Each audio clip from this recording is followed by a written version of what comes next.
Lundi 23 juin 2025, Yves Le Pestipon proposait à la librairie Ombre Blanche un classique au détail autour de l'ouvrage L'Académie des Dames de Nicolas Chaurier, paru en 1680 à l'époque, sans nom d'auteur. Il conviait le public à se pencher sur ce texte à partir de la phrase « De ceux qui ne veulent pas à je n'ose dire le reste », extrait du premier entretien. Bonne écoute.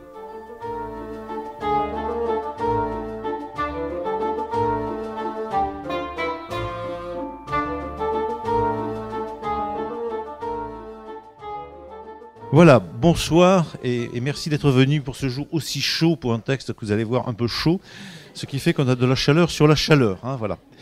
Donc c'est un nouveau classique au détail, le dernier de cette année, si on peut dire scolaire, et puis on recommencera au mois de septembre, sans doute avec le voyage en terre du Brésil pour avoir encore plus chaud autrement, et puis en octobre et en novembre, etc. Alors aujourd'hui, là où je vous invite, c'est un enfer. C'est directement un enfer, puisque donc le livre dont il est question, que sans doute beaucoup d'entre vous n'ont pas lu, qu'il est difficile de trouver, même dans une librairie aussi estimable que la librairie Ombre Blanche, l'Académie des Dames, se trouve dans l'enfer de la Bibliothèque nationale, avec le numéro, je crois, 727. Et donc, qu'est-ce que c'est que l'enfer de la Bibliothèque nationale? C'est l'ensemble des livres que, bon, au 19e, au 20e siècle et avant, on a considéré comme terriblement scandaleux, à ne pas mettre entre toutes les mains, ou entre toutes les mains peut-être, on ne sait pas très bien, en tout cas, voilà, condamnable à bien des égards. Et donc ce livre-là, vous pouvez y accéder par exemple par un site bien aimable qui s'appelle Gallica, qui est le site de la Bibliothèque nationale de France, dans lequel on peut accéder directement aux textes anciens. Et si vous allez sur Gallica et que vous cherchez l'Académie des Dames, vous allez tomber sur une édition qui date probablement de 1680 et tamponner dessus « Enfer ». Donc, enfer, voilà.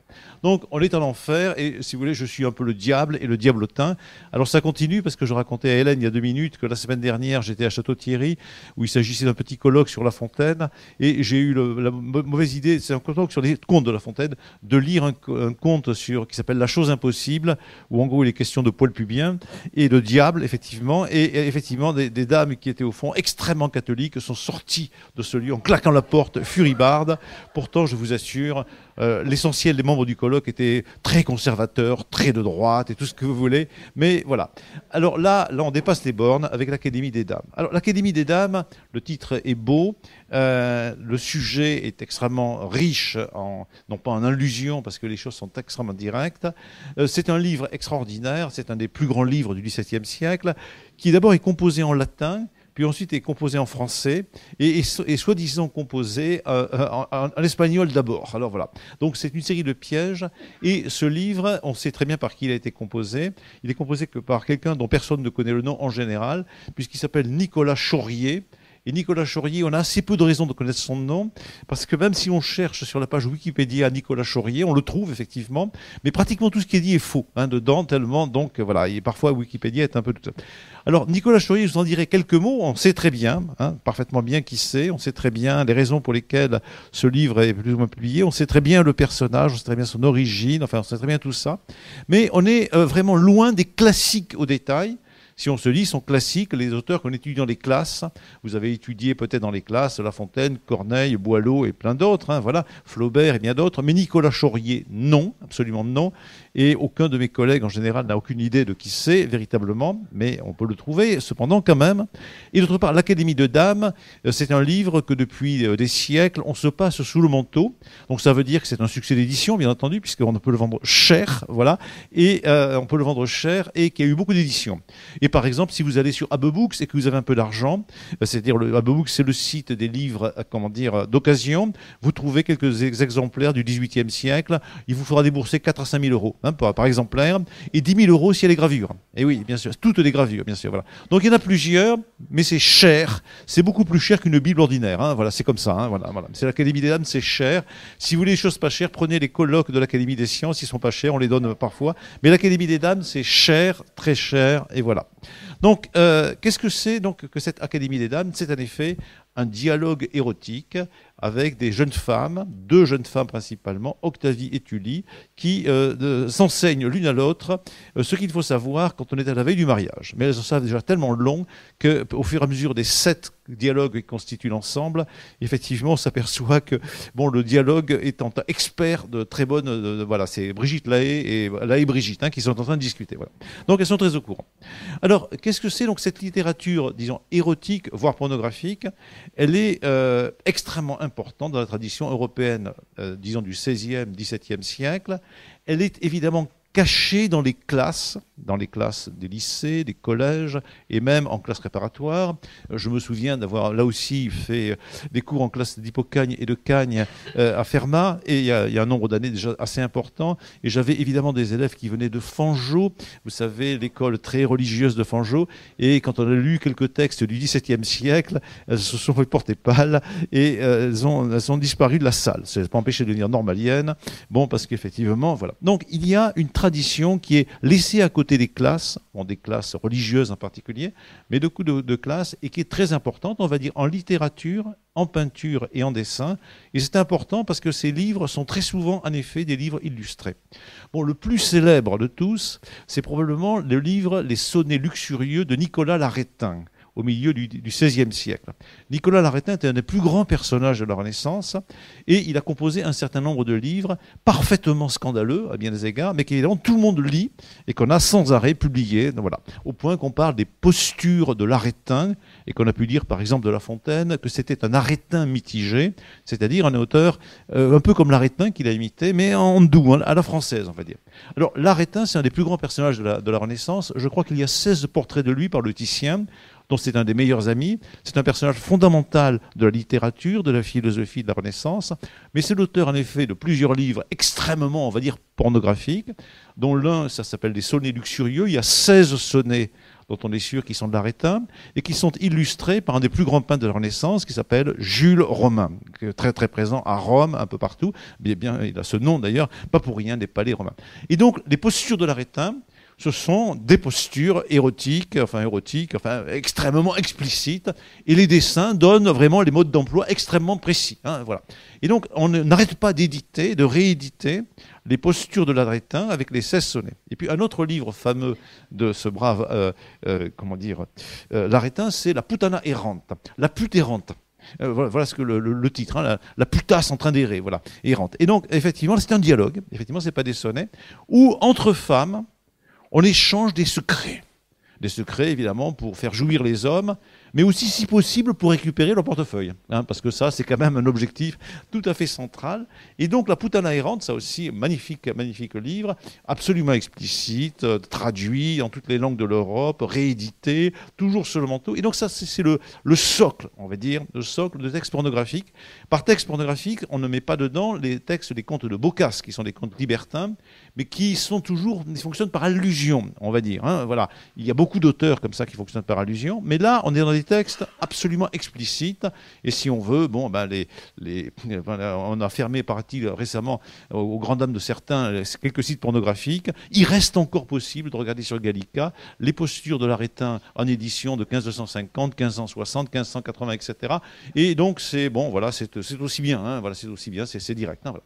Donc, on est vraiment dans ce genre de texte. Alors, dans la littérature française, on a beaucoup imité, évidemment, les postures de la littérature de type Laretin, et en particulier à la transition 16e, 17e siècle.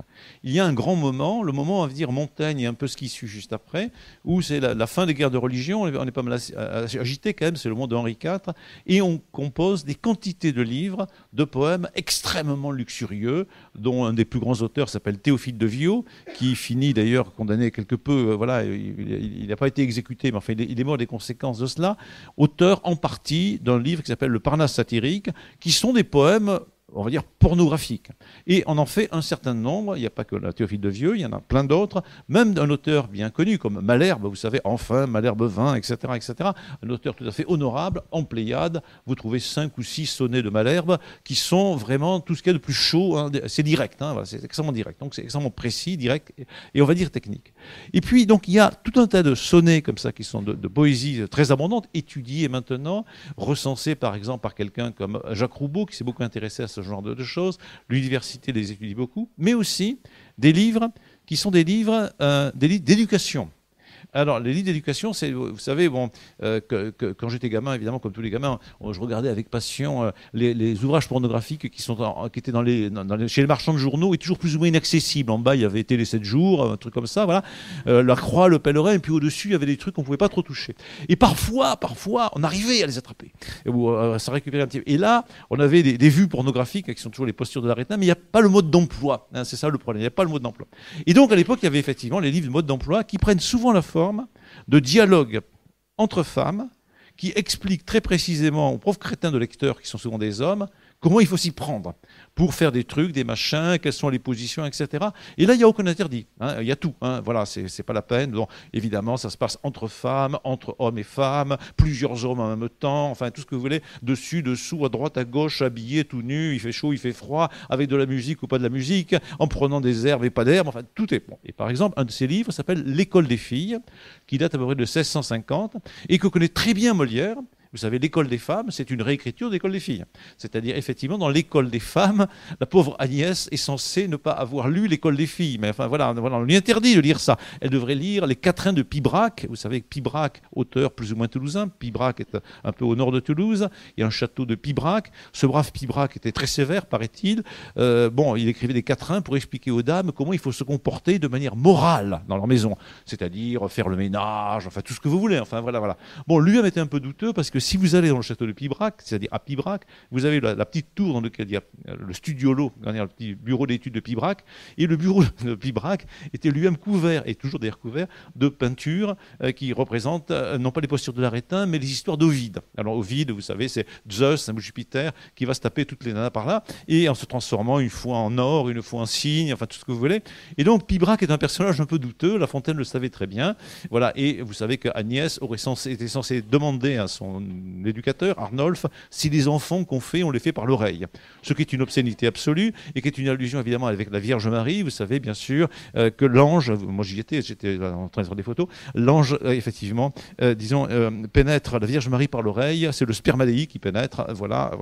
Et bon, faites très attention, ce n'est pas ça l'Immaculée Conception. L'Immaculée Conception, c'est la case qui précède, hein, c'est-à-dire que la Vierge Marie est vierge parce que sa mère aussi est vierge. Hein. Anne et Joachim n'ont pas copulé ensemble, il y a juste un petit baiser léger donné devant la porte dorée. Et donc, il y a tout un arrière-plan religieux, tout un arrière-plan, disons, sexuel fort, qui se trouve derrière ces textes qui sont assez nombreux.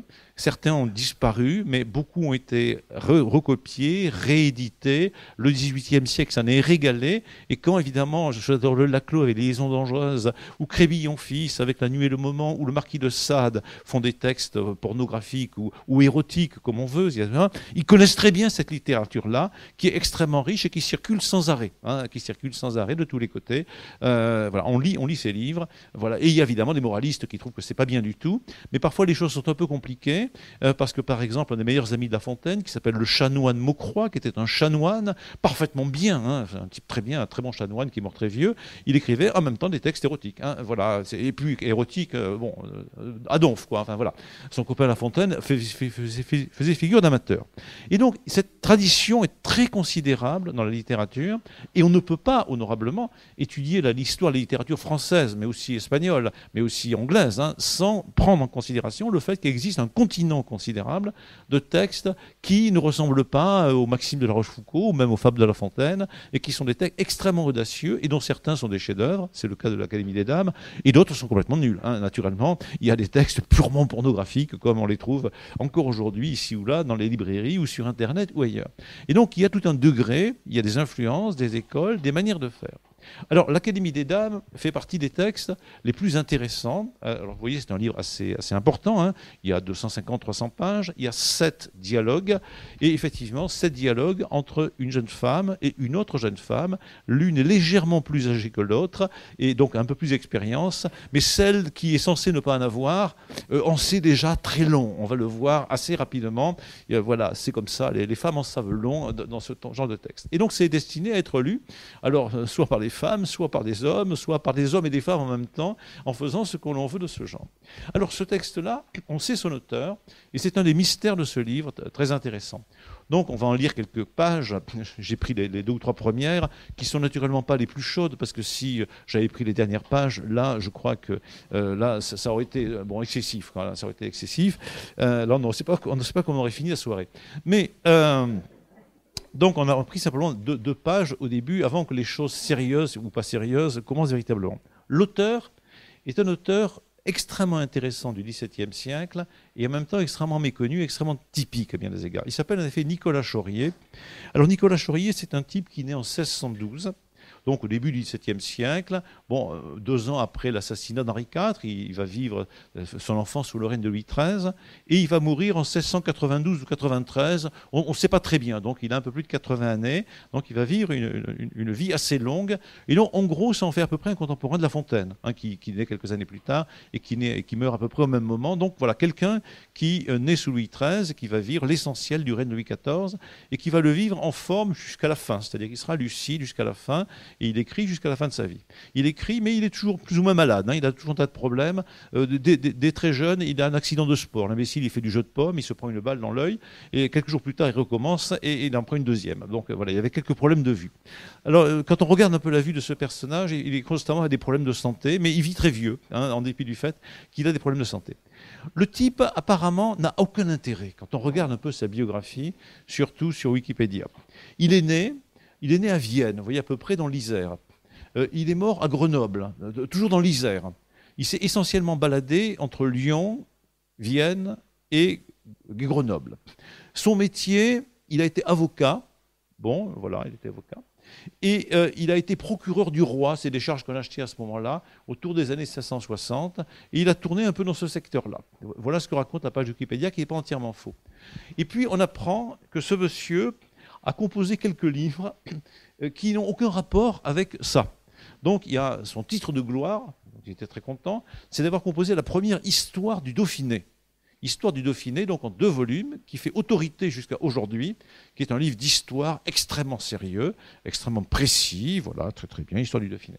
Très bien, bon, voilà, rien à voir avec ça. Donc Histoire du Dauphiné. Histoire des titres de noblesse en Dauphiné. Lui-même n'était pas noble, mais évidemment, comme tout le monde, il avait envie un peu de l'être. Donc il fait des listes, les catalogues des grandes familles, etc. Enfin voilà, bon, ça existe, hein, vous pouvez lire ça tranquillement sur Gallica. Il a raconté la vie de 2 ou 3 personnages du barreau de Grenoble et de Lyon. Donc il fait leur éloge de personnages absolument obscurs pour la plupart d'entre nous. Voilà. Et puis quelques considérations juridiques par-ci par-là. Donc voilà les publications d'un homme, bon, on va dire comme on en connaît, à la faculté de droit de Toulouse, qui font quelques essais juridiques, un livre d'histoire qui marque un petit peu, et qui par ailleurs ont une vie, disons, de notables dans leur coin. Ils n'étaient ni très pauvres, ni très riches. Quand on regarde un peu sa vie amoureuse, on pourrait dire, tiens, ça serait intéressant, mais non, il épouse une femme à côté de chez lui, voilà, apparemment présentée par sa famille. Apparemment, il l'aime. Il a écrit des mémoires qui sont très pudiques, dans lesquels il parle de son amour pour sa femme, il a 2 enfants, et il s'en occupe, il les élève. Donc un homme parfaitement honorable à toutes sortes d'égards, et qui est bien connu dans le Dauphiné. Il y a à Grenoble une rue Nicolas Chorier, dans laquelle il y a un collège, honorable, voilà. Mais personne à Grenoble, ne sait vraiment qui est Nicolas Chorier. Il y a la rue, voilà, il y a un collège, voilà, tout va bien, tout va bien. Le problème, c'est que Nicolas Chorier est un de ces auteurs qui a 2 œuvres. Il y a cette œuvre et cette vie, absolument honorable, mais il y a une autre œuvre qui est évidemment publiée de manière anonyme. Alors, c'est un phénomène qui n'est pas exceptionnel, il y en a d'autres. Par exemple, à Carcassonne, il y a un auteur que j'aime beaucoup qui s'appelle François-Paul Alibert. François-Paul Alibert était un homme qui vivait dans les années 30, 50, fondateur du théâtre de Carcassonne, homme conservateur, de droite, homosexuel, bien connu, enfin, vous voyez, assez riche, etc., et qui faisait des poèmes et des textes sur la beauté des paysages audois. Donc, vive les cyprès, vive le cimetière ici ou là, la colline, la montagne d'Alaric, c'est beau, enfin, des trucs comme ça. Et puis, quelques vers, un peu à l'imitation de Paul Valéry, dont il était plus ou moins ami. Et il était aussi un compagnon, un ami d'André Gide, peut-être un amant de Gide. Et à côté de cette œuvre très abondante, c'est-à-dire 50 ou 60 livres, tous plus ennuyeux les uns que les autres. Il y a 3 livres pornographiques homosexuels qui sont des chefs-d'œuvre. Le premier s'appelle Le supplice d'une queue. Le deuxième s'appelle Le fils de Lot, qui est un livre pédophilique. Et le troisième vient d'être retrouvé, vient d'être publié, qui s'appelle La couronne de Pine. Bon, et ça, on avait perdu, on l'a retrouvé.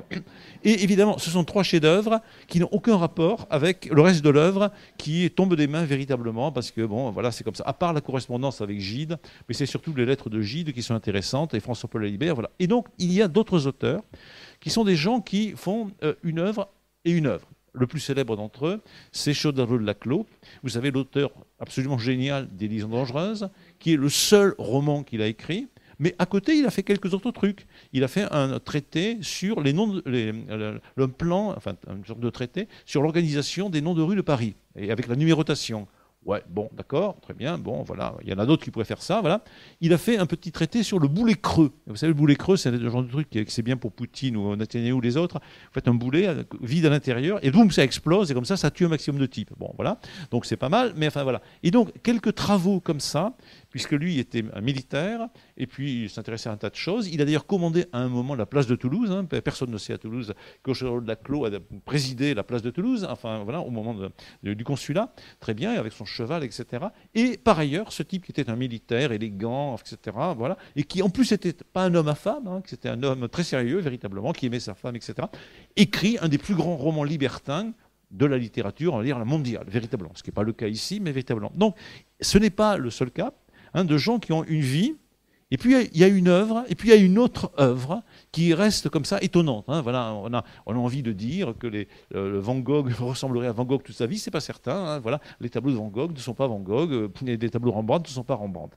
C'est une thèse qu'avait longuement développée Proust dans un livre qui s'appelle Le Comte Sainte-Beuve. Il n'est pas sûr que l'auteur, le peintre, le musicien, l'écrivain ressemble à ses œuvres. Et parfois, il y en a qui ont plusieurs œuvres qui n'ont aucun rapport entre elles. Alors c'est le cas de Nicolas Chaurier. Donc au milieu de cette vie extrêmement sérieuse qui s'est essentiellement passée à Grenoble, Vienne, Isère et Lyon, il y a autre chose. Alors, quand on regarde un peu de plus près sa vie, c'est un peu plus compliqué que ça, parce qu'il a écrit ses mémoires, ce brave homme, donc un texte, évidemment il l'a écrit en latin, voilà, puis on l'a traduit au XIXe siècle en français, hein, il écrivait surtout en latin, c'est plus sûr, voilà, et dans ses mémoires on s'aperçoit qu'en fait il allait de temps en temps à Paris, et là il rencontre des gens qui sont importants, et il rencontre des gens qui sont des libertins, ou ce qu'on appelle des libertins, c'est-à-dire par exemple le philosophe Gassendi, il rencontre toute une série de gens comme Naudet, il rencontre toute une série de gens qui tournent autour de Conrart. Conrart, c'est un protestant qui tenait salon dans les années 1650, qui est un lieu fondamental pour Pélisson, La Fontaine et plein d'autres, Cyrano de Bergerac. Chez Conrart, on rencontre tout le monde, mais avec un esprit de liberté assez grand. C'est pas un libertin au sens, hein, c'est pas le Cap d'Agde, hein, voilà. Mais c'est des gens qui ont l'esprit extrêmement ouvert, véritablement. Et donc, il a des relations avec des gens qui sont tout à fait extérieurs à Limoges, avocats, procureurs, enfin, à peu près ce genre de choses, etc. Il se rend régulièrement à Paris et il connaît du monde, véritablement. Et d'autre part, on apprend dans ses mémoires qu'il passe son temps à écrire. Il passe son temps à écrire alors, des poèmes, des bouts d'épopée, des textes en vers, des rêveries dont il ne reste rien. Et il dit, oh, c'est pas terrible, c'est pas bien, etc. Mais il passe son temps à écrire. Donc, c'est un avocat, un homme de droit, comme on en connaît, hein, à Toulouse ou à Bordeaux ou ailleurs, extrêmement sérieux, enfin, travailleur, etc., faisant vraiment son boulot, aussi historien, mais par ailleurs, aimant écrire, écrivant dans toutes sortes de directions. Et puis, troisième élément, ce type a un souci, c'est la vérité. Il est obsédé par la vérité. Alors, ce n'est pas très étonnant chez un juriste qui essaie d'établir la vérité des faits, véritablement. Il est intéressé par ça. Et surtout aussi un esprit classique, de ce point de vue un peu Descartes, vous savez, voilà. Malebranche et bien d'autres. C'est-à-dire chercher les chemins de la vérité sur toutes sortes de domaines. Par exemple, son livre sur le Dauphiné, c'est un grand livre d'histoire, en effet, parce qu'on ne savait pas grand-chose sur l'histoire du Dauphiné, on savait que des choses un peu mythologiques. Lui, il fait un livre d'histoire. Non, il va se documenter, il va écrire aussi précisément que possible. Et dans la préface qui est longue, il explique vraiment qu'il essaie de comprendre vraiment de quoi il s'agit. Et donc, comprendre de quoi il s'agit, écrire un peu de tous les côtés, avoir des relations dans des milieux un peu très divers, aimer écrire, etc. C'est ce personnage qui est un peu différent du personnage que présente simplement la page Wikipédia, quand elle le présente juste comme un avocat ennuyeux. C'est un personnage qui a d'autres champs d'intérêt que cela, et une vie assez complexe, qu'il décrit d'ailleurs dans ses mémoires. Et alors, effectivement, ce type écrit, publie, autour de 1660, peut-être un peu après, 1665, 1666, on ne sait pas très bien, un livre en latin dont je vous lis le titre, qui ne ressemble pas à l'histoire du Dauphiné, véritablement. Le titre, alors je vous le lis en latin, parce que c'est toujours joli en latin, et puis après je vais le traduire. Aloisae siae toletae satira sotadica de arcanis amoris et veneris, alosia hispanique scripsit, latinate donavit, Johannes Morsius. Qu'est-ce que ça veut dire? Satire sotadique, on reviendra dessus, d'Aloisia Sigea, femme de Tolède, traitant des mystères de l'amour et de ses plaisirs, écrite en espagnol par Alosia, traduite en latin par Jean Meursius, homme illustre. Voilà.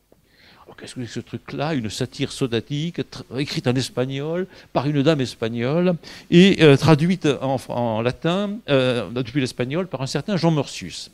Alors là, on rentre chez Borges et compagnie. Vous savez, Borges a fait des textes avec des auteurs multiples, ou Pessoa a fait aussi un peu la même chose, mais Borges a imaginé le genre de choses suivantes, imaginé des livres qui n'ont pas été écrits par des auteurs qui n'existent pas véritablement. Et par exemple, je vous conseille de lire dans les fictions de Borges un petit livre qui s'appelle Pierre Ménard, auteur de Quichotte, dans lequel il raconte la vie d'un certain Pierre Ménard qui vit du côté de Nîmes, qui n'a rien fait de particulier, c'est un peu comme Nicolas Chaurier. Il a écrit quelques poèmes, il a fait quelques trucs juridiques, 2-3 plaques d'histoire, et il a consacré sa vie à écrire 3 ou 4 chapitres de Don Quichotte en espagnol ancien, c'est-à-dire en essayant de retrouver exactement l'espagnol de Don Quichotte. Ce qui est absurde, mais évidemment c'est très intéressant pour Borges qui développe un peu ça. Donc c'est l'idée d'un auteur imaginaire avec des blagues, des choses qui n'existent pas.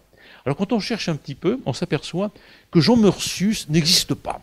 Jean Meursius n'existe pas, c'est une invention. Le traducteur n'existe pas. Bon, c'est un peu bizarre, mais il a un nom quand même intéressant. Meursius, avec les noms, le Meurs, etc. Aloisia Sigea existe quant à elle. C'est une dame très sérieuse, plus ou moins religieuse, qui existe dans l'Espagne. Mais naturellement, cette brave dame n'a jamais composé, alors elle est plus ou moins de Tolède, vous savez, bon, les amours de Tolède, en fait, tout ce que vous voulez. Elle n'a jamais composé, évidemment, des satires sotadiques. Alors, qu'est-ce que c'est que ces satires sotadiques? Alors, la satire, c'est un mélange, c'est pas juste, c'est satire avec un Y, hein. C'est pas une satire où je ferais la satire de Bayrou, par exemple, hein. Ça me passait par la tête, vous savez, avec le verre d'eau, etc. Voilà. Une satire, c'est un mélange d'un tas de trucs. Et une satire sotadique, ça serait une satire selon le style de Sotades, mais qui n'y est pour rien, qui est un écrivain qui existe vraiment, mais qui n'y est vraiment pour rien. Donc, qu'est-ce que c'est? Donc, il y aurait eu en latin, et publié autour de 1660, évidemment sans nom d'auteur, naturellement, sans nom d'éditeur vraiment respectable, puisque donc ça serait édité chez Pierre Larétin, tiens, chez Pierre Larétin qu'on a vu tout à l'heure, mais qui est mort depuis 100 ans. Voilà. Il ne risque pas d'y avoir édité du côté de Grenoble un texte en latin qui aurait été traduit en latin par Nicolas Meursius à partir d'une dame tolédane qui aurait écrit un texte qui s'appellerait Satire sotadique et qui serait parti en 7 chapitres qui sont le texte qu'on a là.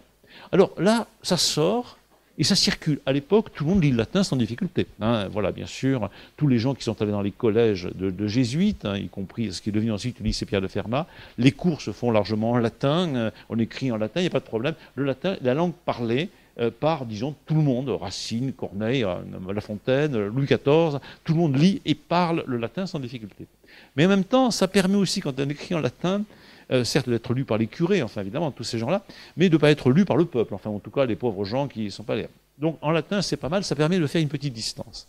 Mais quelques années plus tard, ce texte qui circule partout avec des gravures, et des gravures d'excellente qualité, mais extrêmement audacieuses, bien entendu, apparaît en français, naturellement sans nom d'auteur, soi-disant publié quelque part du côté de la Flandre, et s'appelle maintenant l'Académie des Dames. Alors là, l'auteur a mis un petit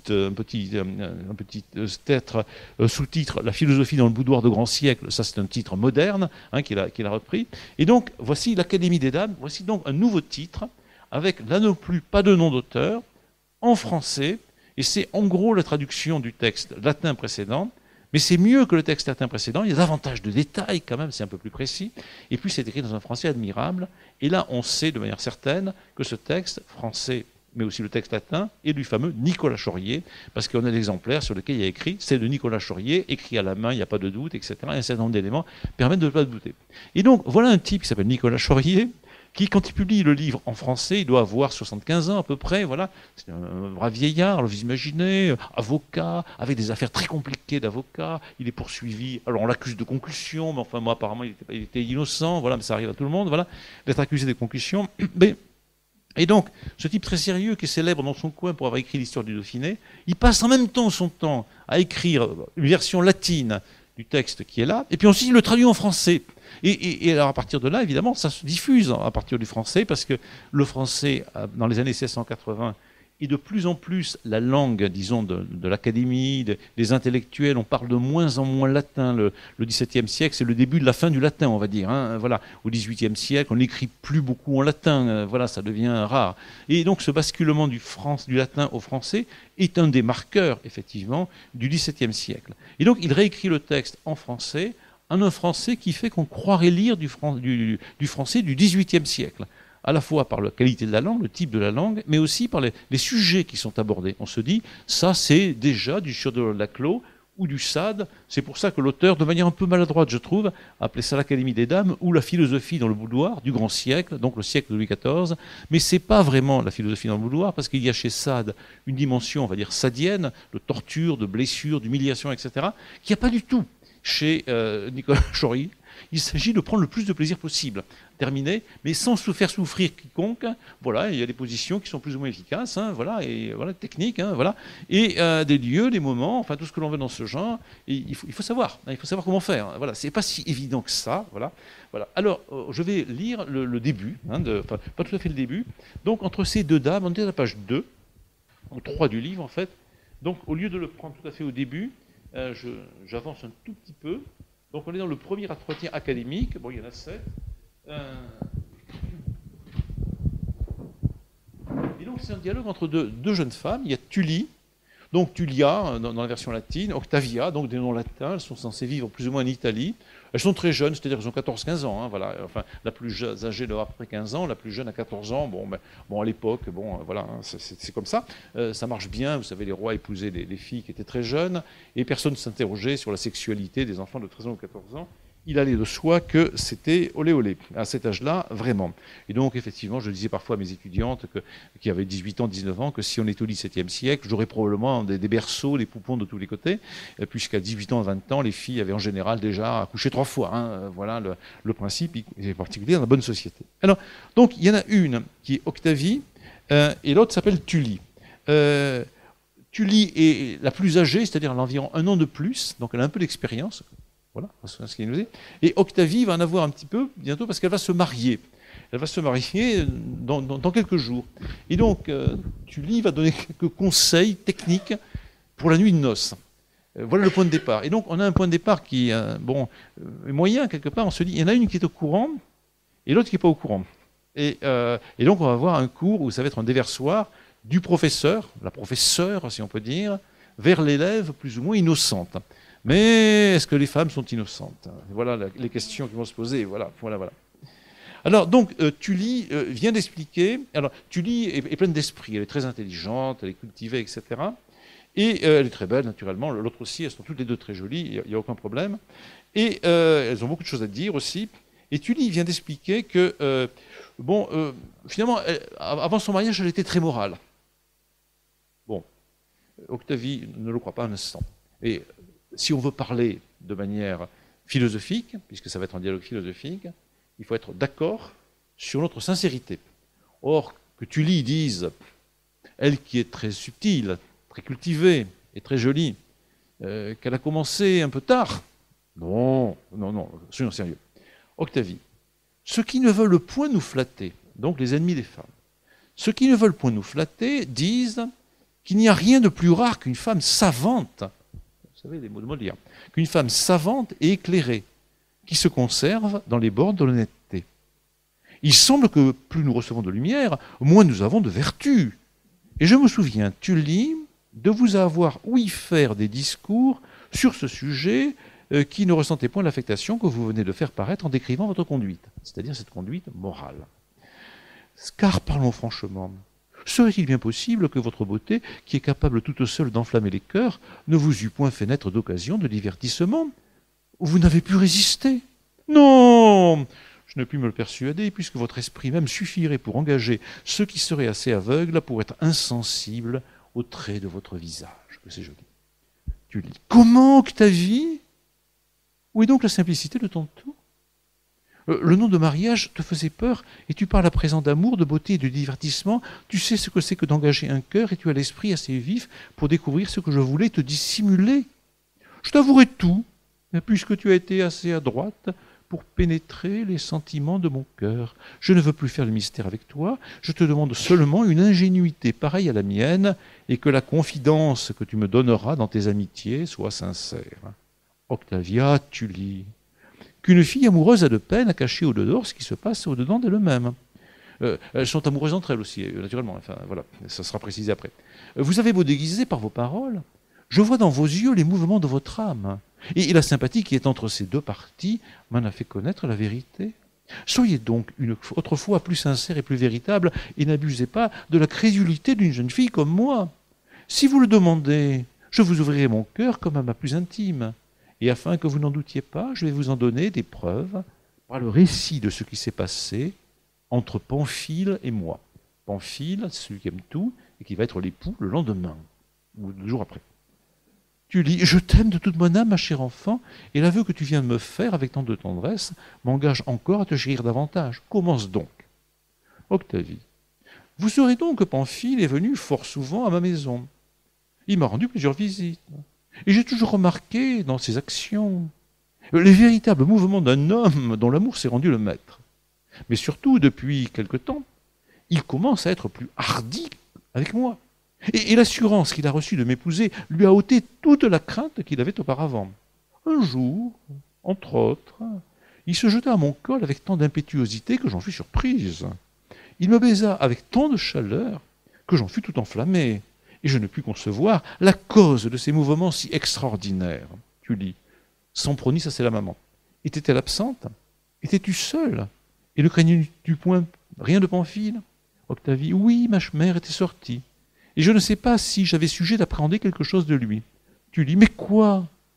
N'a-t-il rien exigé de toi que des baisers? Octavie. Je ne puis pas dire qu'il en reçut aucun, mais plutôt qu'il les déroba. Il en prit donc plusieurs avec bien de la tendresse en lançant amoureusement sa langue entre mes lèvres. Tu lis. Et quel sentiment avais-tu alors?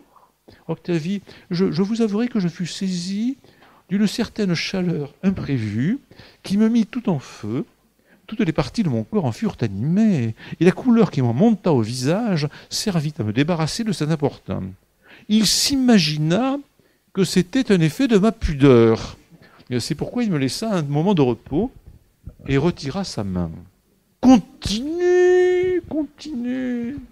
Que faisait-il avec sa main? Octavia, que je suis ennemi de ses mains larronesses, qui sont toujours en action. Elles me donnèrent presque la fièvre, tant elles me causèrent de chaleur. Il les glissa d'abord dans mon sein, où il me serra tendrement le téton. Et en disant, riant, qu'il en trouvait un plus dur et plus ferme que l'autre, il me renversa tout de mon long sur le petit lit de damas où nous étions assis. « Ah, tu rougis, petite coquisine !» C'est-à-dire que tout y fut fait. Octavie, me retenant donc avec la main gauche, il rendait tous mes efforts inutiles. Je dis les choses comme elles se passèrent. Il glissa après sa main droite sous mes jupes, et tout aussitôt, « Ah, j'ai honte, je n'ose dire le reste. » Alors, bon, voilà, je n'ose aller plus loin, hein, voilà, puisque donc, évidemment, ça s'aggrave, hein, évidemment, voilà, la main s'avance, et puis, vous avez la suite, hein, et puis achetez le livre, voilà, hein, bon, hein, la suite est un peu, voilà, bon, la suite, quoi, voilà, la suite, voilà. Je prends une page un petit peu au hasard, vraiment, je prends au hasard, je tombe sur la page 173, simplement au hasard, voilà. Tu lis, dit, bon, on est beaucoup plus loin. Qu'as-tu, ma mignonne? Tu n'y dis mot. Ah, comme tu roules tes yeux dans ta tête, tu languis, petite friponne. Ah, je sens que cette urine est chaude et qu'elle est poussée avec impétuosité, etc. Voilà. Et donc, voilà, alors on apprend progressivement qu'il se passe beaucoup de choses dans ce livre et qu'il s'en est passé avant, bien sûr, et que Octavie, qui a besoin d'avoir quelques renseignements pour la nuit de noces, a déjà quelques idées sur la situation, puisque le fameux époux, donc futur époux, déjà a agi quelque peu, mais quand même elle a pu résister un petit peu, et donc voilà, et bon, évidemment, ensuite pour s'ajouter des confidences, elles vont se mettre dans le lit, toutes nues naturellement, parce que c'est mieux en se regardant un petit peu leur anatomie, en vérifiant un petit peu si tout fonctionne. Et au fil du récit, on apprend qu'avec la maman, on a fait des choses avant, et un tas de trucs et de machins, qu'avec des copains, avec le curé, les professeurs, avec les Italiens, etc. Enfin voilà. Et donc, bon, ça devient de plus en plus terrible. Et donc, voilà. Voilà, donc progressivement. Et donc, on a effectivement un texte tout à fait étonnant, parce qu'on ne s'attend pas à trouver ça au XVIIe siècle.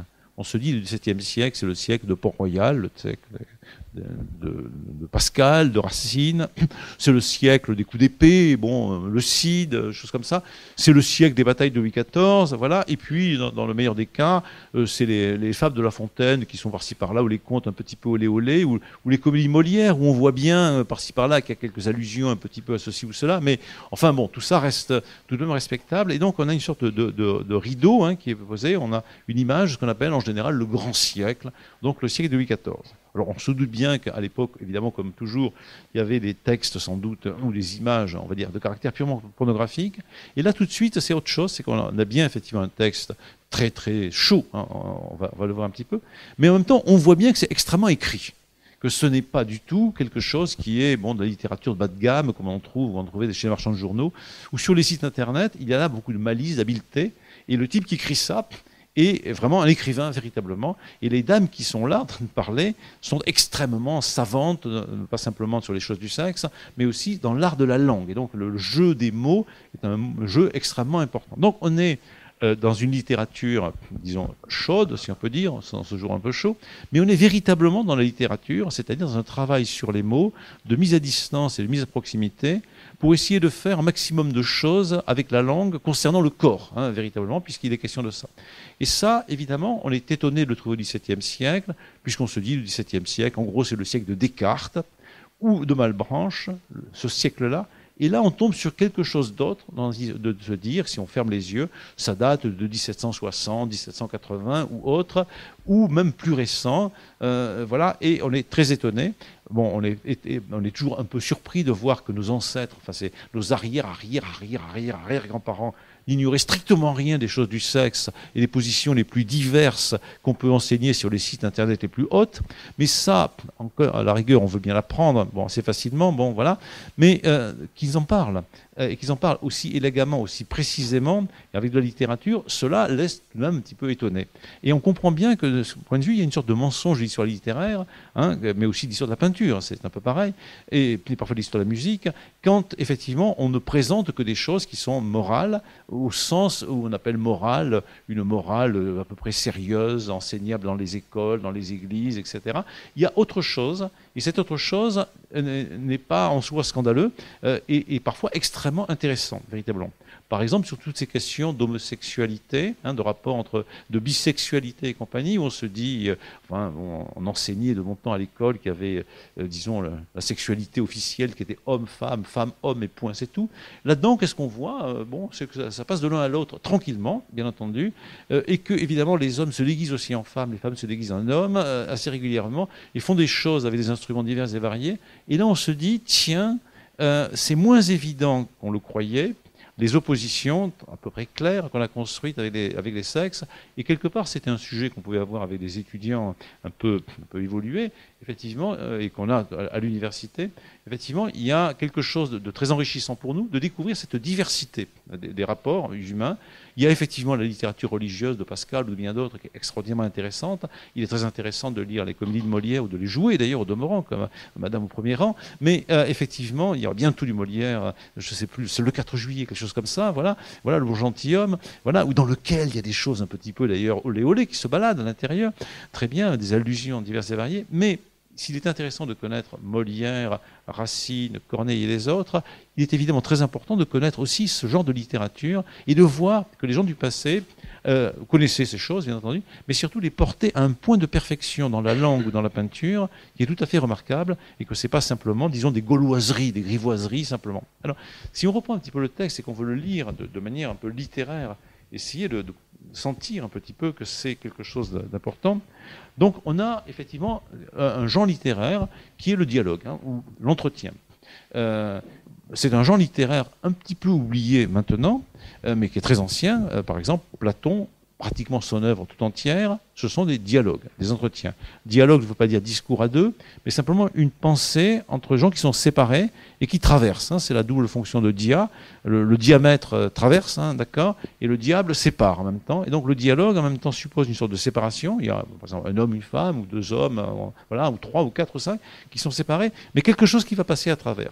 Et donc effectivement, c'est une certaine manière de faire de la philosophie qui est anti-professorale à bien des égards. Il y a plusieurs personnages qui se pensent comme à peu près égaux, c'est absolument nécessaire pour qu'il y ait le dialogue, et qui vont échanger pour progresser sur une vérité qu'ils ne connaissent pas tout à fait au début. Alors, c'est un point fondamental, cette idée d'égalité, qu'on va trouver aussi dans les entretiens sur la pluralité des mondes de Fontenelle, dans les entretiens de Diderot au XVIIIe siècle, il y en a des quantités, voilà, sur le voyage de Bougainville, etc. Cette idée d'égalité, elle est essentielle parce qu'on peut pas faire un dialogue entre, on va dire, le roi et un serviteur. C'est pas possible parce que le serviteur a peur du roi. Voilà, le dialogue, il faut une sorte d'égalité. On peut être le roi et le serviteur, mais on va dire que dans le dialogue, on est à égalité, éventuellement nus l'un et l'autre. Voilà le principe, au même endroit, au même endroit. Et d'autre part, dans le dialogue, pour que le dialogue fonctionne comme dialogue, avec cette fonction philosophique, il faut non seulement qu'il y ait une égalité, au moins provisoire, établie dans le dialogue, mais aussi qu'il y ait une sincérité, un enjeu de sincérité.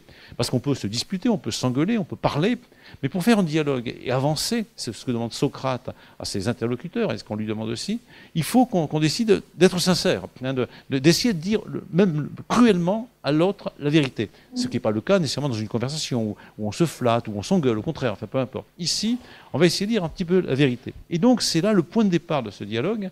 On a là deux jeunes femmes, l'une un petit peu plus âgée que l'autre, voilà. Et pour qu'elles puissent avancer sur la connaissance en vérité des choses du corps et du plaisir, voilà l'affaire, il faut effectivement qu'elles soient de même niveau, bien qu'il y ait une légère différence d'âge entre les deux. Voilà, elles sont deux femmes, deux jeunes femmes, deux jolies femmes, de bon milieu, qui parlent bien, etc. Il y a une sorte d'égalité qui est établie un petit peu. Et puis ensuite, elles vont dans un lit, ce qui établit en plus l'égalité, on va dire. Et elles sont toutes nues. Enfin, voilà, donc une sorte d'égalité fondamentale. Mais il faut aussi qu'elles soient sincères. Or, l'une des deux, Tullie, commence par dire de manière un peu coquette, on va dire, que, alors qu'elle est très jolie, alors qu'elle est très cultivée, qu'elle est savante, qu'elle a beaucoup d'esprit, que quant à elle, quand elle était jeune, avant son mariage, elle était parfaitement honnête. Voilà ce qu'elle dit dans la littérature. Et alors, si effectivement c'est vrai, ça amène quelque chose, mais Octavie se doute bien que ça ne peut pas être vrai. Et puisque ça ne peut pas être vrai, et donc elle va devoir l'accuser, effectivement, et établir la vérité. Et donc, à ce moment-là, il y a deux possibilités. Ou bien Tullie reconnaît qu'elle a menti, en quelque manière. Et s'il reconnaît qu'elle a menti, eh bien, on va pouvoir commencer vraiment le dialogue, puisque là, on sera sur le même rapport de vérité. Je renonce, je reconnais que j'ai menti et je vais avancer vers la vérité. Ou bien elle ne reconnaît pas qu'elle a menti, et comme l'autre sait qu'elle a menti, eh bien, évidemment, voilà. Alors, ça, c'est le point de départ, on va dire, philosophique. Comme au début du dialogue de Platon, il faut l'égalité provisoire au moins dans le dialogue, et la sincérité, voilà qui est tout à fait fondamentale. Et puis, à partir de là, on peut peut-être commencer à avancer dans une recherche philosophique, ce qui est l'enjeu, qui est là véritablement. On va pouvoir s'informer véritablement. Voilà. Et bien sûr, on va découvrir que la très jeune fille, c'est-à-dire Octavie, perçoit parfaitement à travers les masques de Tullie qui est un peu plus âgée. C'est-à-dire, ce n'est pas, vous savez ce vers célèbre de Corneille, la valeur n'attend pas le nombre des années. Là, on est à des filles qui ont 14 ans, 15 ans. Et cette fille de 14 ans comprend parfaitement que celle qui est légèrement son aînée lui ment en racontant qu'elle a été très morale quand elle était jeune. Voilà. Alors ce genre de phénomène, on le connaît bien. Il y a souvent les mamans qui disent à leur fille « j'ai été morale quand j'étais jeune », enfin, etc. Voilà. Et la petite fille le perçoit vraiment très clair. Donc il y a une sorte de lucidité de moraliste. La valeur n'attend pas le nombre des années, c'est du Corneille, mais là c'est exactement la même chose. C'est pas parce que Octavie est très jeune qu'elle ne perçoit pas avec une lucidité absolue le mensonge que lui a fait Tullie, et la condition de la vérité, c'est que Octavie accuse Tullie de mentir et que Tullie renonce à son mensonge. Voilà l'enjeu, qui est un enjeu philosophique véritablement. Et donc c'est là qu'on voit qu'on a affaire à un grand écrivain. On n'a pas affaire simplement à quelqu'un qui va nous raconter des gauloiseries, voilà, comme on en connaît toujours, voilà, très facilement. On a quelqu'un qui réfléchit sur les conditions de l'exercice de la vérité. Au fond, ce début pourrait avoir pour titre le titre d'une œuvre célèbre de Malebranche, qui est un grand religieux et un grand philosophe cartésien du XVIIe siècle, qui s'appelle « À la recherche de la vérité ». À la recherche de la vérité. Comment peut-on dire la vérité sur les choses du sexe entre femmes, éventuellement lues par des hommes et voilà, écrites en effet par des hommes? Les conditions, c'est une certaine forme d'égalité, la sincérité dans la vérité, et l'idée qu'effectivement, y compris les jeunes enfants, enfin les petits-enfants, ont une capacité de raison complète. Voilà l'idée. Il n'y a pas l'idée à ce moment-là que les enfants, enfin, c'est-à-dire nous on considérait que c'est presque des enfants, ils ont 14 ans à peu près, sont des espèces d'êtres plus ou moins idiots. Voilà. Alors comment ça se dit? Voilà. Ceux qui ne veulent pas nous flatter. Donc il y a évidemment au XVIIe siècle un grand débat sur le statut des femmes et le discours qui est tenu dedans. On le voit bien dans les femmes savantes de Molière et dans beaucoup de textes de Boileau. Il y a tout un tas de gens, plus ou moins bien intentionnés, qui disent que les femmes sont ceci ou cela, qu'elles sont immorales, enfin tout ce que vous voulez, et qu'elles n'ont pas à avoir d'esprit. En effet, le grand argument, c'est que si les femmes lisent, c'est le cœur dans l'œuvre de La Fontaine et de quelques autres, mais de La Fontaine en particulier, si les femmes lisent, c'est-à-dire si elles se documentent, si elles ont de l'esprit, etc., comme le pensera Rousseau au XVIIIe siècle encore, si les femmes ont de l'esprit, donc lisent, etc., elles vont nécessairement être immorales. Et donc, conclusion, si on va avoir des femmes morales, c'est-à-dire qui ne couchent pas avec tout le monde, voilà en gros ce que ça veut dire, il ne faut pas qu'elles lisent. Voilà. Rousseau va développer un peu ce genre d'idée, c'est-à-dire qu'effectivement, la femme bien, c'est la laitière dans les montagnes des alpages qui ne lit pas, qui est directement en contact avec la nature et qui est aussi pure que possible. Alors il sera en grande contradiction, évidemment, on le sait bien avec lui-même, c'est l'intérêt de Rousseau, puisque Madame Bavarin, ce qui d'ailleurs n'est pas très morale, est une femme très, très cultivée. Et donc ceux qui ne veulent pas nous flatter, donc périphrase désignant un groupe assez nombreux, disent qu'il n'y a rien de plus rare qu'une femme savante et éclairée qui ne se conserve dans les bornes de l'honnêteté. Et donc, formulation, à dire, un caractère de moraliste, une femme savante, c'est le titre de la pièce de Molière, on rajoute l'élément éclairé. Ça ne suffit pas d'être savante, parce qu'effectivement, il y a des femmes savantes qui sont bêtes. Il y en a dans la pièce de Molière, bien entendu. Savante et éclairée, c'est pas simplement qu'elle sait des trucs, c'est qu'en plus, ça tourne vite dans sa tête. Enfin, il y a de la lumière à tous les étages, si on pouvait employer une expression moderne. Et celle-là, il y a peu de chances que ces femmes se conservent dans les bornes d'honnêteté, que c'est élégamment dit, pour dire que ce sont les petites salopes. Il semble que plus nous recevons de lumière, moins nous avons de vertu. Et je me souviens, Tully, de vous avoir eu faire des discours sur ce sujet, qui ne ressentez point d'affection que vous venez de faire paraître en décrivant votre conduite. Et donc, effectivement, il y a une thèse très générale qu'elle reprend à son compte et que Tully aurait repris à son compte, c'est que plus on a de culture, plus on a d'esprit, moins on a de vertu.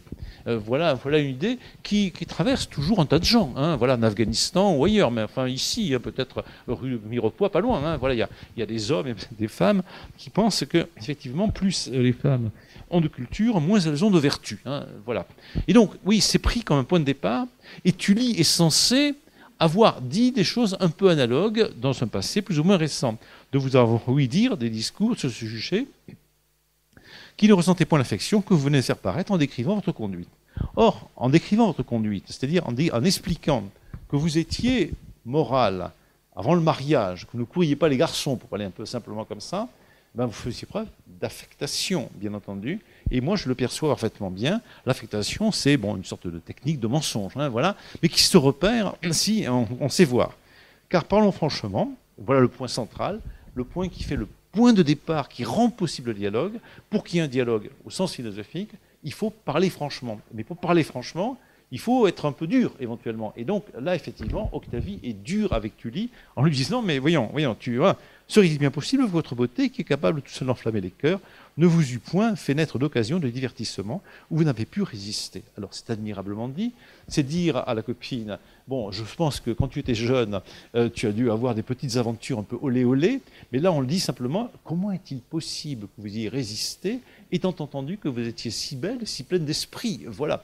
Et donc, l'éloge, effectivement, admirable quant à la beauté de Tully et à son esprit, traduit effectivement le doute quant à sa sincérité. En fait, elle était pleine d'affectation. Non, je ne puis me le persuader, puisque votre esprit même suffirait pour engager ceux qui seraient assez aveugles pour être insensibles au trait de votre visage. Là, c'est une des plus jolies phrases pour moi du XVIIe siècle. On dirait du Tartuffe, enfin, vous voyez, quand il parle des beautés immortelles, etc. Donc, votre esprit même donc cette qualité extraordinaire que vous avez dans la tête, avec la culture qui va l'aimer, suffirait pour engager, c'est-à-dire pour attirer, pour amener à vous, etc., pour séduire, hein, voilà les mots qu'il faudrait mettre, ceux qui seraient assez aveugles pour être insensibles aux traits de votre visage. C'est-à-dire, il y en a peut-être quelques-uns parmi les hommes qui sont assez aveugles, il y a toujours des crétins partout, pour ne pas voir que vous êtes belle. Alors ceux-là qui seraient assez crétins pour ne pas voir que vous êtes très belle, quand même, ceux-là, même si sont des crétins, ils ont quand même repéré que vous étiez pleine de séduction de l'esprit. Et donc ceux-là, bien sûr, ils vous auront attiré, et donc comment vous aurez pu y résister. Donc il est impossible que vous ayez résisté tant vous êtes belle et tant vous êtes pleine d'esprit. Voilà. Donc l'éloge dit à la copine, tu es tellement belle et tu es tellement savante que nécessairement tu as été une coquine. Voilà ce qu'il lui est dit très, très clairement. Voilà. C'est un peu embêtant, c'est pas ce que ça va. Comment que ta vie... Alors, tu ne vas pas nier. Comment que ta vie... L'autre a 14 ans, hein, 13 ans si vous préférez. Où est donc la simplicité de Tonto? Quand, juste 2 phrases avant, elle disait, mais je me marie dans 2-3 jours et je veux savoir des infos, comment ça se passe. Ça, c'est la simplicité. Hein, c'est Agnès dans l'école des femmes de Molière. Le nom de mariage te faisait peur, et oui, tu tremblais un petit peu, et tu parles à présent d'amour, de beauté, du divertissement. Oh là là, tu sais ce que c'est que d'engager un cœur, et tu as l'esprit assez vif pour découvrir ce que je voulais te dissimuler. Alors tu me dis que je suis pleine d'esprit, mais toi aussi. Donc là, c'est vraiment, elles se flattent, elles se font l'éloge l'une de l'autre, elles ne se flattent pas, parce qu'elles ont vraiment, effectivement, de l'esprit et de la culture, et quel que soit leur âge, elles en ont autant l'une que l'autre. Je t'avouerai tout, puisque tu as été assez adroite pour pénétrer les sentiments de mon cœur. Magnifique phrase. Bon, la vérité, l'aveu, ne tient pas à au rapport de force, mais simplement à l'admiration que j'ai pour toi, c'est-à-dire pour ton adresse. Tu es tellement maligne que je ne peux que te dire la vérité. Hein, voilà. Et donc, à partir de là, on va pouvoir discuter. Je ne veux plus faire de mystère avec toi. Je te demande seulement une ingénuité pareille à la mienne et que la confidence que tu me donneras dans tes amitiés soit sincère. Et donc, il n'y aura plus de mystère, alors qu'on va parler des mystères de l'amour, sur lesquels on va révéler toutes sortes de choses, véritablement. Et il faut que tu sois aussi ingénue, c'est-à-dire aussi innocente, aussi transparente avec moi, que je vais l'être avec toi. Et ceci, c'est la condition du dialogue. Et voilà donc ce qui est posé. Alors, c'est un peu comme chez Platon, à part que ce n'est pas comme chez Platon. Et on voit que c'est tellement bien écrit qu'on voit très bien l'avocat qui se cache derrière, qui est Nicolas Chaurier, parce que c'est une langue admirablement juridique. En réalité, hein, voilà, c'est vraiment du discours de droit, d'avocat. Voilà. Et donc, effectivement, Octavie sait très bien comment il faut faire pour obliger Tullie à avouer la vérité. Ça, c'est le travail de l'avocat ou de l'accusateur, bien entendu, quand il est bon. Certains, ils ne sont pas très bons. Ah, Tullie, qu'une fille amoureuse a de peine à cacher au dehors ce qui se passe dans l'aile. Vous avez beau déguiser par vos paroles, je vois dans vos yeux les mouvements de votre âme. Et donc, voilà, vous êtes transparente complètement, vous êtes amoureuse de notre homme, et vous êtes amoureuse de moi, ça va jouer sans arrêt de ça, et nous sommes amoureuses l'une de l'autre. Hein, voilà, tout le livre va tourner autour de ça. Qui est entre ces deux parties, on l'a fait connaître. Et n'abusez pas de ma crédulité d'une jeune fille comme moi. Alors, voilà. Alors, c'est assez amusant pour nous, hein, parce que la crédulité d'une jeune fille, elle vient effectivement de démontrer qu'elle voyait parfaitement à travers, et la jeune fille qui est là veut savoir précisément comment ça se passe entre un homme et une femme. Mais naturellement, elle le sait très bien, hein, bien entendu. Mais le plaisir dans le texte érotique, c'est de lire ce que l'on sait déjà. Quand on va voir au cinéma, ce qui arrive à tout le monde, des films porno ou n'importe quoi, on sait très bien ce qui se passe. Il n'y a que Pascal Quignard et autres qui prétendent qu'ils ne savent pas. On sait très bien ce qui se passe, comment ça se passe, mais on va voir exactement ce qui se passe. Mais c'est pareil pour les films de cow-boys. On sait très bien que les cow-boys vont tuer les Indiens, et on aime bien voir les cow-boys tuer les Indiens. On aime bien voir le commissaire Maigret trouver enfin le coupable et établir la vérité. On sait comment ça finira, bon, on le sait. Mais c'est très très bien, voilà, c'est très très bien. C'est tellement triste dans l'histoire du monde, on ne sait pas toujours ce qui va se passer. Par exemple, on ne sait pas ce qui va se passer demain avec Trump. Ça, c'est un peu embêtant. Dans les bons films, on saurait qu'à la fin, Trump finit en tôle. Hein, voilà, tout simplement. Voilà. Voilà. Mais là, dans le réel, c'est pas si évident. Et donc, le texte érotique, il appartient à cette catégorie. On sait très bien ce qui se passe. On sait très bien ce qui va se passer. Bon, il y a un certain nombre d'oppositions, d'actions, de trucs comme ça, voilà. Mais c'est quand même bien de le vérifier. Hein, voilà. C'est aussi très bien de relire les contes, par exemple, à la fin du Petit Chaperon Rouge. Le Petit Chaperon Rouge se fait croquer, on le sait. Bon, mais c'est quand même bien de le vérifier, hein, de le revoir, de le revoir. Et donc, soyez donc une autre fois plus sincère et plus véritable, et n'abusez pas de la crédulité d'une jeune fille comme moi. Crédulité de jeune fille, voilà. Si vous le demandez, je vous ouvrirai mon cœur comme un peu plus intime, et afin que vous n'en doutiez pas, je vais vous en donner des preuves par le récit de ce qui s'est passé entre Pamphile et moi. Et donc on est vraiment dans le discours de l'avocat. Non seulement on va dire la vérité, mais en plus je vais vous le prouver que je vais dire la vérité. Et pour le prouver, je vais vous raconter ce qui s'est passé entre Pamphile et moi. Alors Pamphile, donc c'est le futur, qui s'appelle Pamphile parce qu'il aime tout, et on va voir qu'il aime vraiment tout, effectivement. Voilà. Alors après, pendant les noces, il sera extrêmement efficace, hein, parce que bon, voilà. À l'époque, la grande question, c'est que les hommes doivent faire un certain nombre de postes. Hein, voilà. Et à moins de 12 ou 13, on est un peu nul. Hein, voilà, c'est comme ça, mais messieurs, enfin voilà. Voilà, c'est comme ça, c'est la quantité. Et bon, il faut que l'épouse de la jeune femme, ou la vieille d'ailleurs, soit complètement épuisée. Et le type est obligé d'aller prendre des médicaments pour se remettre. Heureusement, la maman apporte toujours des médicaments, des fortifiants et tout ça. Voilà, c'est comme ça. Hein, voilà. Mais Pamphile, bon, il sera très bon. Et donc, il est très pressé. La veille du mariage ou quelques jours avant le mariage, il veut déjà agir. Ce qui n'est pas bien, hein, c'est pas bien, bon, c'est pas bien, il faut reconnaître, mais enfin bon, voilà.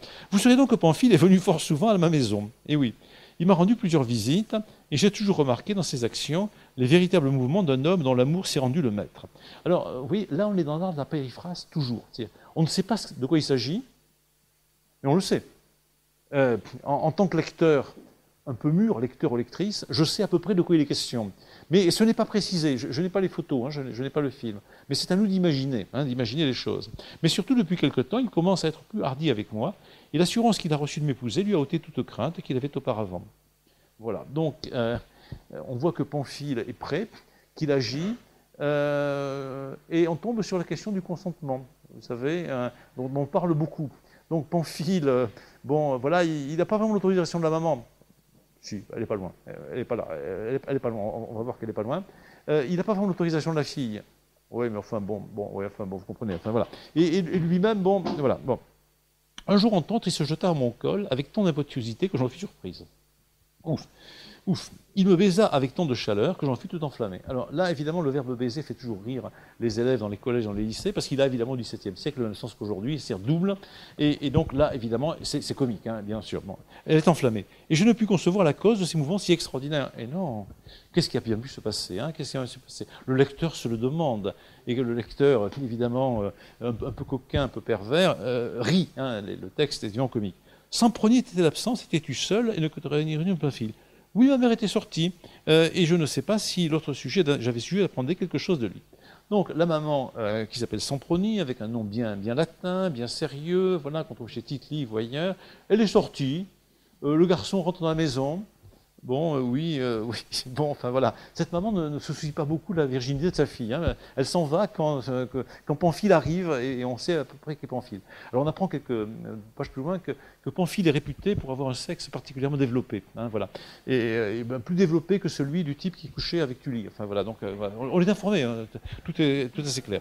Oui, ma mère était sortie, bon, voilà, ma mère était sortie. Alors ça, on connaît ça hein, maintenant, enfin moi j'ai pas d'enfants, mais des copines ou les collègues m'expliquent que parfois, effectivement, les filles attendent que la mère soit sortie pour faire les petites boîtes de nuit à l'intérieur, voilà, et que quand maman est partie, le grand loup vient. Voilà. Mais quoi n'a-t-il rien exigé de toi que de baiser? Alors là, on commence à rentrer dans l'interrogation, on va dire quasiment policière, mais qui nous intéresse beaucoup. On veut savoir la vérité. Alors évidemment, Tully veut savoir la vérité, mais nous, les lecteurs, on veut savoir la vérité. On veut savoir, n'a-t-il rien exigé de toi que des baisers? Oh, je ne puis pas te dire qu'il n'en reçut aucun, mais plutôt qu'il les déroba. Il en prit donc plusieurs, avec bien ta malade tendresse, en lançant amoureusement sa langue entre mes lèvres. Et là, ça commence à devenir chaud, hein, voilà, véritablement. On rentre, le corps véritablement nommé, voilà, on ne sait pas, bon, voilà, bon, c'est un peu... Ouais, bah. Et quel sentiment avais-tu pour l'or? Alors c'est un très joli passage, donc au moment où la langue est dans les lèvres, voilà, et donc dans le corps, hop, apparaît ce mot. Et quel sentiment avais-tu alors? Et donc, le mot le plus joli, le plus neutre, le plus, hein, voilà, l'éducation sentimentale, enfin, vous voyez tout ça, le côté un peu cucu. Quel sentiment avais-tu alors? Bon, très bien. Je vous avouerai que je fus saisi d'une certaine chaleur. Et hop, on revient, on quitte le sentiment pour passer à la chaleur, hein, voilà, bon, comme aujourd'hui, un petit peu, voilà, qui me mit tout en feu, ça rajoute un petit peu. Toutes les parties de mon cœur en furent animées, et la couleur qui m'en monta au visage servit à me débarrasser de ces importants. Donc, poup, voilà, il y a un effet, hein, il y a un effet très fort. Et alors ça, ce qui est génial et d'une perversité rare, c'est qu'il s'imagina que c'était un effet de ma pudeur. l'imbécile, voilà. Pamphile, quel crétin, mais quel crétin, voilà, quel crétin, voilà, il croit que ça avait fait ma pudeur. Alors que, bon, ben, voilà. Il me laissa un moment de repos, il se retira sa main. Alors, ce moment de repos, c'est un des thèmes constants dans ces textes, disons, érotiques. Bon, les hommes sont très actifs, pleins d'énergie, etc. De temps en temps, ils prennent des liqueurs pour se remettre en forme. Et donc, les femmes, de temps en temps, elles fatiguent un peu, quand même. Parce que, bon, il y a un moment, bon, voilà. Alors, 10e, 12e poste, etc. Et donc, il me laisse un moment de repos, c'est, voilà, comme dans une bataille, hein, il y a un moment, comme dans un duel, c'est la métaphore qui revient sans arrêt, on laisse à l'adversaire, la femme à l'occasion, un peu de repos. Et donc, on retire sa main, et on repart à zéro, bien sûr. Continue, bien sûr, avec le mot con qui, évidemment, arrive au début. Hein, vous savez que c'est un vieux mot. Alors, que faisait-il avec sa main? Et là, c'est très joli dans la mise en page parce qu'on est obligé de tourner la page comme dans une BD. Hein, vous savez, à suivre. Ah, que je suis ennemi de ces mains larronesses qui sont toujours en action. Donc, généralité absolue, ces mains larronesses, donc voleuses, pilleuses, avec ce mot un peu familier qui est là. Et on en est vraiment ennemis. Hein, voilà, c'est terrible, hein, ces mains. Elles me donnèrent presque la fièvre quand elles me causèrent de chaleur. Donc on repart au début, voilà, il y avait du feu, voilà, même de la fièvre. Il les glissa d'abord dans mon sein, il me serra tendrement les tétons, et en disant, en riant qu'il se trouvait un peu plus dur que ferme que l'autre, il me renversa tout de mon long sur le petit lit de damas où nous étions assis. Alors, le pauvre Rousseau, lui, a des problèmes quand il est dans la même situation.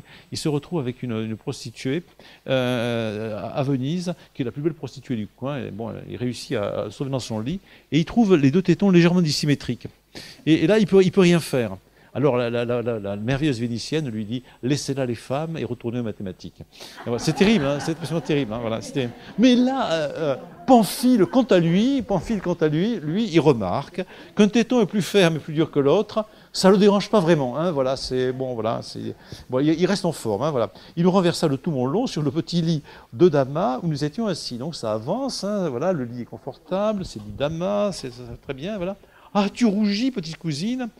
C'est-à-dire que tout y fut fait. Belle périphrase. Bon, voilà, vous allez voir un film, voilà, tout y fut fait, voilà, tout y fut fait. Hein, voilà, c'est très beau, tout y fut fait, tout à tisse, hein, tout y fut fait. Non, parce que si c'était déjà tout fait, le livre serait fini. Et pour vous que ça dure, hein, plus c'est long, plus c'est bon. Me retenons donc avec la main gauche. Il rendait tous mes efforts inutiles donc pour me débarrasser de lui. Hein, voilà, c'est ça les efforts. Je dis les choses comme elles se passaient. Oui, la vérité. On est vraiment dans la vérité. Là, il n'y a pas d'histoire. Hein, on ne discute pas. Il glissa après sa main droite sous mes jupes et tout aussitôt, j'ai honte, je n'ose dire le reste. On est rassuré, elle le dit. Puisque donc il y a des pages qui suivent, voilà. Mais quand même, évidemment, il faut dire qu'on a honte de le dire, hein, voilà. Et tout le plaisir, évidemment, pour le lecteur, c'est de voir la honte, effectivement, qui est là. Voilà. Alors, donc, on est dans quelque chose qui est drôle, essentiellement. Bon, qui est évidemment érotique, est instructif, dont on voit bien le côté 18e siècle, on est au 17e siècle, et on est quand même assez surpris, effectivement, de se dire que tout ça a été écrit du côté de Grenoble et de Vienne, dans l'Isère, dans des coins qui ne sont pas spécialement érotiques, apparemment, voilà, bien que Stendhal soit de cet endroit-là, et que Sanréal est un grand auteur du XVIIe siècle, qui est aussi de cette région-là. Et donc, voilà, il ne faut pas mépriser l'Isère du tout. Donc, on est un peu étonné de lire cela, donc, produit dans les années 1660 et poussière, donc en latin puis en français, par un monsieur qui n'est pas connu comme l'écrivain libertin, le moins du monde, qui est un homme très sérieux, et qui écrit là, dans une manière extrêmement différente de celle qu'il emploie quand il écrit effectivement l'histoire du Dauphiné. Extrêmement différente et en même temps un peu pareil, puisque dans tous les cas c'est du français très correct. C'est aussi la recherche de la vérité qui est au centre de ça, on le voit bien. Il s'agit, au fond, avec le plaisir, sur le plaisir sexuel, de nous dire autant que possible la vérité. Et de nous montrer aussi que le chemin vers la vérité n'est pas si évident. Parce qu'effectivement, il n'est pas si évident que ça de parler de choses de sexe, de corps, de proximité, de plaisir. Et évidemment, c'est très important. Voilà. Alors, évidemment, c'est un livre, comme il y en a beaucoup, qui sont, et comme ça continue à l'être, un livre écrit par un homme, et qui fait parler des femmes, en réalité. Alors, c'est comme l'école des dames, l'école des filles au XVIIe siècle. Beaucoup de textes de ce genre sont écrits par des hommes. Ce n'est qu'en gros, au XXe siècle, que sont apparus, en assez grand nombre, mais il y a des autrices auparavant de ce genre, des autrices, disons, érotico-pornographiques, qui écrivent des textes. Voilà. Alors, quelque part se joue, disons, une sorte de fantasmatique masculine, c'est-à-dire, effectivement, les hommes sont plus ou moins convaincus, on le voit dans ce livre, que les femmes ont les secrets absolus de la maternité, du sexe, du corps, de l'esprit, etc. Et que c'est en faisant parler des femmes qu'on va peut-être toucher véritablement cela. Et donc, quelque part, c'est un texte un peu de voyeur, c'est-à-dire Nicolas Chaurier, mais le lecteur aussi, le lecteur, la lectrice, regarde par le trou de la serrure deux dames en train de parler entre elles de choses qui sont très intéressantes pour tout le monde, pour les hommes et pour les femmes, mais que les femmes sont censées vivre plus librement que les hommes. Voilà. Et puis avec cette idée qu'on vérifie parfois, que j'ai pu vérifier d'ailleurs avec mes cours d'étudiants ou d'étudiantes, je m'apercevais bien que les filles, j'avais beaucoup de filles, parlaient volontiers entre elles, moi j'écoutais les conversations, c'est ça le professeur, parlaient beaucoup d'histoires d'amour, de corps, parfois de santé, de choses extrêmement précises, de physique, on va dire, voilà, et aussi sentimentales, alors que les garçons parlaient de football ou de philosophie, ou de mathématiques en général. Et donc le secret du corps est davantage dit du côté du féminin que du côté du masculin. Et évidemment, Nicolas Chaurier se dit qu'il serait plus intéressant, effectivement, de faire parler entre elles deux jeunes femmes que deux jeunes hommes. On pourrait imaginer, effectivement, deux jeunes hommes qui se racontent leur histoire un petit peu. Et ça existe, mais quand ça existe, en général, ce sont des exploits sexuels purs et voilà, simplement, et c'est pas aussi précis, aussi technique que du côté du plaisir qui est là. Voilà. Alors ce genre de livre, il y en a toujours. Il n'y a pas très longtemps, et j'avais passé l'exemplaire à mon ami Michel Bouy, j'avais trouvé à l'occasion d'une visite du côté de l'Aude, dans une boîte à livres, on me disait qu'il n'y avait rien, j'avais trouvé un livre magnifique qui s'appelait Le secret du confessionnal, qui est un livre italien, traduit en français dans les années 60, grand chef-d'œuvre, dans lequel, donc, alors on ne sait pas très bien si c'est vrai, mais en réalité, donc, le curé, des curés dans les églises, pose des questions à des dames, évidemment, sur leur vie sexuelle, et voilà, voilà, c'est très amusant à lire, et c'est évidemment, bon, on n'apprend rien, mais on apprend tout. Voilà. Alors, on va arrêter là-dessus, puisque donc il y a un moment où l'heure, c'est à peu près l'heure d'arrêter, puisque voilà, et on reprendra les classiques au détail à la rentrée, c'est-à-dire enfin après les vacances, si on peut dire vacances de juillet et d'août, si le monde ne s'est pas effondré d'ici là, on ne sait jamais, bon, parce qu'un missile peut tomber par là, ça peut arriver, voilà. Bon, on ne sait jamais. Voilà, si les missiles ne sont pas tombés, si la Terre n'a pas tremblé, si le métro ne nous a pas aspiré dans ses profondeurs, si Jean-Luc Moulin est encore vivant, etc., les brilles blanches existent encore, vers le 3 ou 4 septembre, il y aura un nouveau classique de l'État, et probablement ça sera Le voyage en terre du Brésil de Jean Deléry. J'y ai pensé parce que, vous savez, c'est l'année du Brésil, et Jean Deléry est un très grand explorateur du Brésil, et qui va au Brésil au milieu du XVIe siècle, et qui raconte ce voyage. Et donc, voilà, c'est pas un texte érotique, mais il y a des cannibales, c'est pas mal. Voilà. Voilà.